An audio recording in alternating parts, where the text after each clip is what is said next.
Today we're digging into everything wrong with Minecraft. Let me just preface this. This isn't going to be one of those trees don't look realistic videos. I'm actually going to go through and talk about Minecraft's entire main journey from the spawn to the Ender Dragon to post-game and point out all the burnout loops, technical hiccups, unfinished ideas, and weird design choices. But without further ado, let's get right into the video.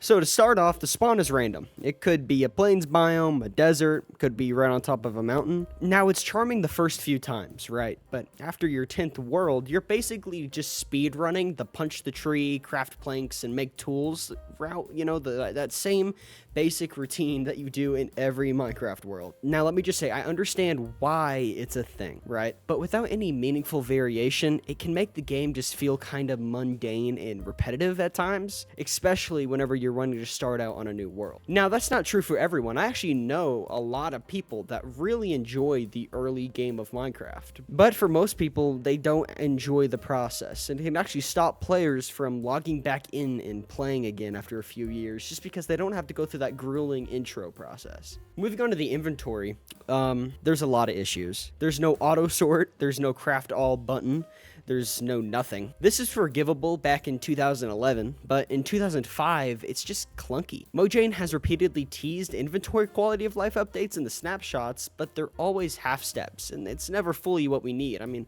all you have to do is add in an auto sort button or a craft all button, and it would make everyone's life so much easier. Now, next is mining. Everyone knows that you branch mine at Y level 11.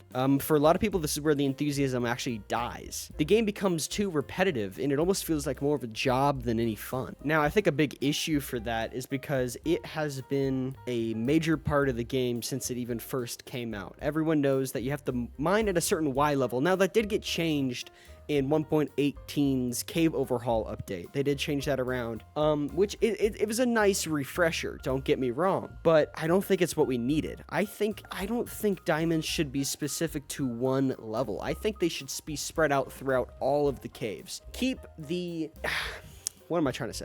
amount of diamonds the same, but spread them out throughout all layers, right? Maybe not the top layer, but as soon as you hit that tough, whatever it's called, it might actually just be called tough. Once you hit that, diamonds should be spread out throughout that, which they might be. I haven't really checked, and I probably should check that. But I feel like having such a concentration on one Y level makes the game kind of boring, and you know what to expect at a point, and it makes it start to feel like more of a job. You have to mine down to this level. It's not as effective to look through caves, even though caves are more fun than just mining in a straight line, and it takes the game's magic away in a way. So after all that, once you got iron, maybe even diamonds, the game wants you to progress to the nether. This is arguably Minecraft's first real difficulty spike. The portal can spawn anywhere, perched over a lava ocean, inside a basalt delta swarming with hostile mob, in a fortress if you're lucky, but one misstep and your entire inventory is gone instantly in lava. Hardcore players call this a skill check, but for casual players, it's like a brick wall. And let's not forget performance. Even on good PCs, the nether particle effects and mob density tank frame rates. Gosh darn, I can't talk. And on console and mobile, it's actually even worse. Unless you have a PS5 or an Xbox X, all these updates start to take away from the game a little bit rather than add to it, because as a player, I don't feel like we need all these particle effects, right? Add something that's actually valuable to the game that doesn't take away the quality. And if you're a younger player that doesn't have the top end, equipment to play this game, it can ruin the experience for them. And, Minecraft is supposed to be a game for younger audiences, so that doesn't make much sense to me. Now, when it comes to the blaze rod and ender pearl grind, it kind of is the same as the diamonds. You have to camp endermen at the night hours or even in the nether and just farm your way through it. A lot of Minecraft is farming your way through it, and I don't know if that's because we're older and we feel like that's the more efficient way to play the game, or if it's because the updates did it. I'm not sure. Because I remember when I was a kid, I would run around for hours at night looking for endermen, trying to get those ender pearls to go to the end. But now you can just go to the nether in one of those, I forget what the biome name is, but it's the blue biome with the tree, and you can just sit and farm. You just do a 3x3 platform, guards you from, you can't be hit, you're at no danger at all, and you can just farm ender pearls for days. And that's not any fun.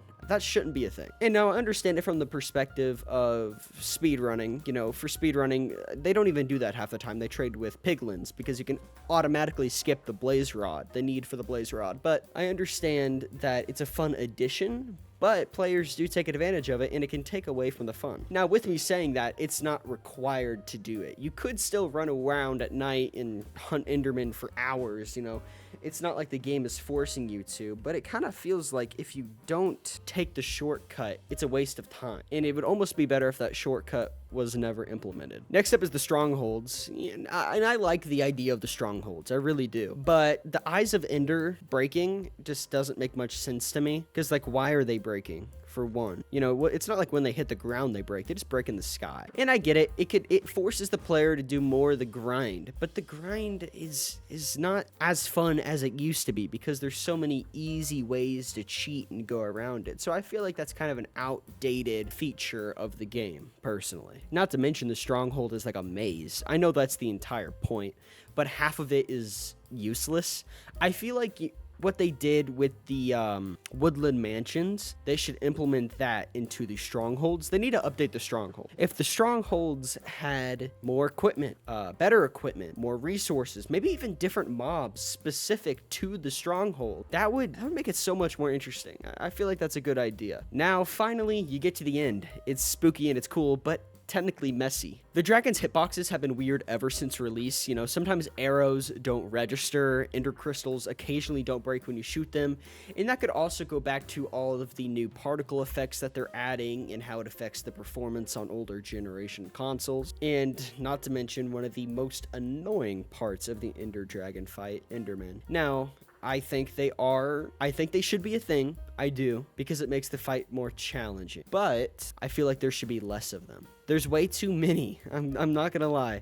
There should not be that many Endermen. And I know it kind of goes along with the lore of Minecraft, which I don't know much about. But I feel like if there were less Endermen, you would have to worry less about the pumpkin and all of that and focus more on the dragon fight. Reduce the Enderman, make the dragon fight harder, and I think that's the way to go. I think that's the way to play that. After the fight, you get the dragon egg, and here's one of my biggest gripes. When I was a kid, I used to want to take this dragon egg and hatch it into a baby pet dragon, and that never got added into Minecraft.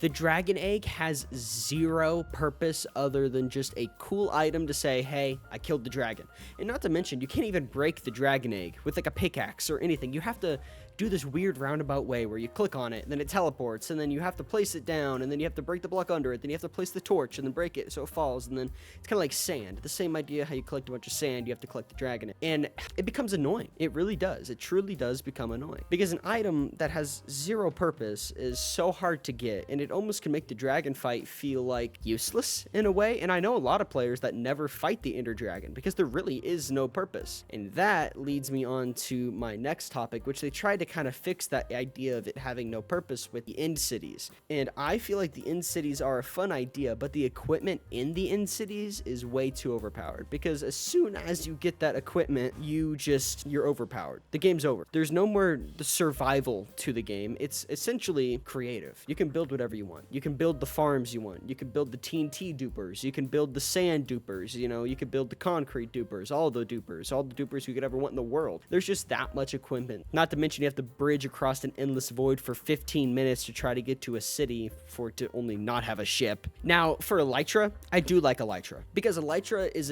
it's flying, yes, but in creative, you can fly anywhere. At least you have to have fireworks. I do like that. And it can break, and you have to add mending and protection on it. Not protection, unbreaking, and all of those to the Elytra. And I like that because it adds another aspect to the game.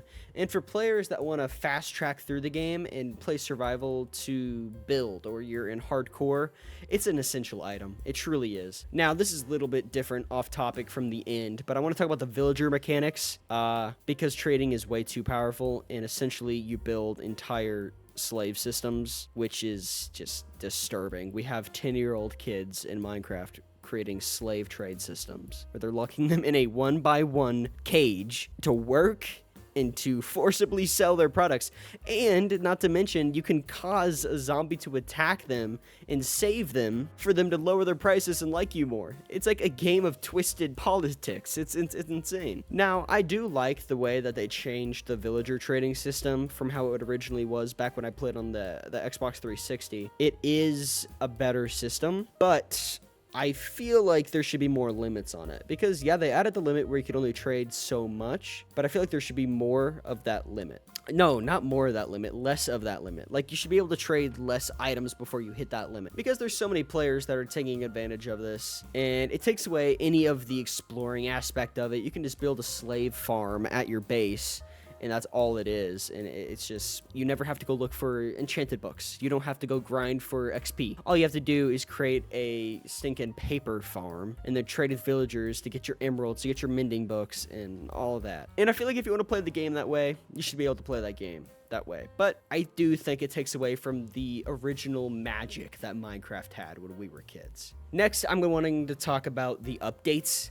that promise a fresh refresh to the game, but it honestly can cause more fatigue. Like I've talked about with the Caves and Cliffs update, with it adding more layers and, you know, the Warden and all of that good stuff, but it didn't take away the fact that you could just mine on the same level for diamonds constant like you always had been able to. And the Villager update, where now you can take advantage of the Villager mechanics, or, you know, this new one that they released, which was the, I forget what it's called. It added the ancient tunnels underneath. Those are practically useless. And like the sniffer, who the heck cares about the sniffer? No one cares about the sniffer. They should have added something else. And I understand that it's our vote, but that vote is so skewed from people that just want to screw up Minecraft. They just want to choose the dumbest possible creature and everyone's going to vote for it just cause they can. And that's just how it is. And I think that you should be a registered Minecraft player that has been playing for a certain amount of hours to be able to vote, and that is my declaration to Mojang. I feel like that should be a thing, and that's how it should be.